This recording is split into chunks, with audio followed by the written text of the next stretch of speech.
அன்பு நண்பர்களே, அனைவருக்கும் அன்னை சமையல் உமாவின் அன்பான வணக்கங்கள். இன்றைக்கி அன்னை சமையலில் பார்க்க போகிறது முட்டை நூடுல்ஸ். இது பார்த்திங்கன்னா எந்த வித சாஸும் இல்லாமல் வீட்டில் இருக்க பொருளை வச்சு செய்யக்கூடிய ஒரு ரெசிபி. வாங்க முட்டை நூடுல்ஸ் எப்படி செய்கிறதுன்னு பார்க்கலாம். தேவையான அளவு தண்ணி சேர்த்துக்கலாங்க. கொஞ்சம் உப்பு, கொஞ்சம் எண்ணெய்.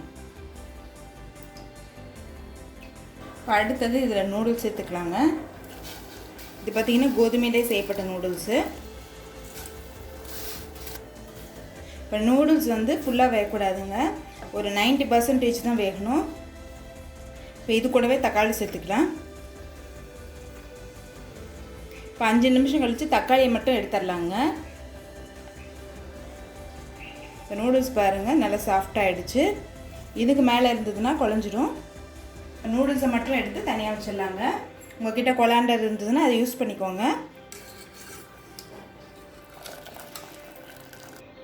நூடுல்ஸை ஒரு தட்டுக்கு மாற்றிட்டு நல்லா ஆற வச்சிடுங்க, அப்போ தான் குலையாமல் இருக்கும்.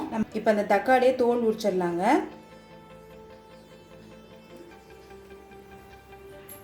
இப்போ இது ரெண்டுத்தையும் மிக்சியில் அரைச்சிக்கலாங்க. இது மாதிரி மிக்சியில் நைஸாக அரைச்சிக்கோங்க. இப்போ இதை எடுத்து தனியாக வச்சிடலாம். இப்போ கடாயில் தேவையான அளவு எண்ணெய், இப்போ 2 முட்டையை அடித்து இதில் சேர்த்துக்கலாங்க. 1/4 டீஸ்பூன் மிளகாய்த்தூள், 1/4 டீஸ்பூன் கரம் மசாலா, கொஞ்சம் உப்பு. இப்போ இது மெதுவாக கிளறிக்கலாங்க.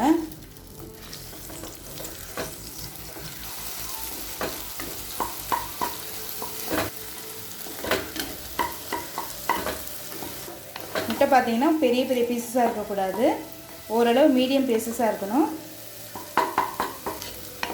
இப்போ இதை எடுத்து தனியாக வச்சிடலாங்க. கடாயில் தேவையான அளவு எண்ணெய், பொடியாக நறுக்கின கொஞ்சம் வெங்காயம் சேர்த்துக்கலாம். பொடியாக நறுக்கின ஒரு பச்சை மிளகாய்,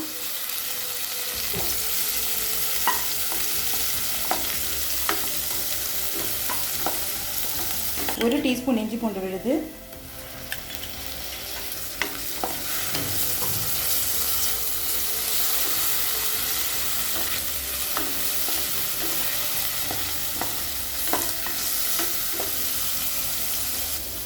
பொடியாக நறுக்கின கேரட் 1/4 கப், பொடியாக நறுக்கின பீன்ஸ் 1/4 கப்,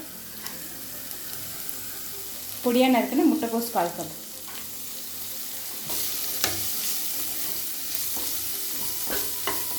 காய்கறி நீங்கள் விருப்பப்பட்டால் சேர்த்துக்கலாங்க. தேவையான அளவு உப்பு,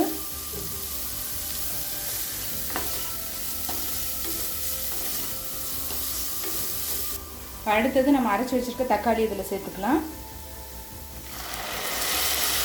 அடுத்தது இது கூடவே கொஞ்சம் மஞ்சள்தூள், 1 டீஸ்பூன் மிளகாய்த்தூள், 1/2 டீஸ்பூன் கரம் மசாலா.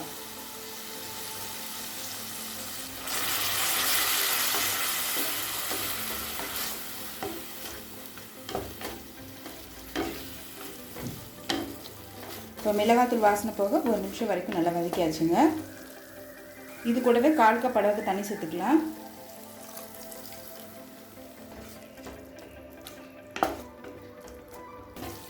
தண்ணி சேர்த்துட்டு நல்லா கொதிக்க ஆரம்பிச்சிருச்சுங்க. நம்ம நூடுல்ஸ் சேர்க்கும் போது கொஞ்சமாக தண்ணி இருக்கணுங்க, அப்போ தான் நூடுல்ஸில் மசாலா ஒட்டும். நூடுல்ஸு சேர்த்துக்கலாம்.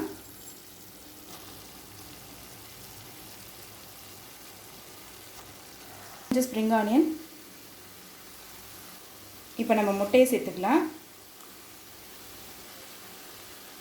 இப்போ இதை நல்லா மிக்ஸ் பண்ணிக்கலாங்க.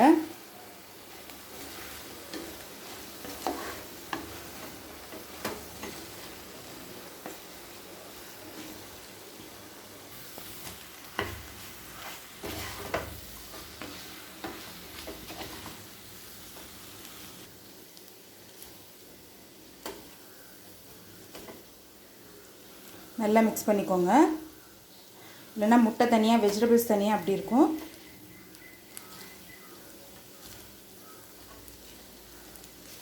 முட்டை நூடுல்ஸ் ரெடி ஆகிடுச்சுங்க, சர்வ் பண்ணிடலாம். சுவையான முட்டை நூடுல்ஸ் ரெடி ஆகிடுச்சுங்க. ரெசிபியை ட்ரை பண்ணி பாருங்கள், கண்டிப்பாக உங்களுக்கே பிடிக்கும். ரெசிபி பிடிச்சிருந்ததுன்னா வீடியோவை லைக் பண்ணுங்கள், கமெண்ட் பண்ணுங்கள், ஷேர் பண்ணுங்கள். இது வரைக்கும் அன்னை சமையல் சேனலை சப்ஸ்கிரைப் பண்ணலன்னா சப்ஸ்கிரைப் பண்ணுங்கள். தேங்க்யூ.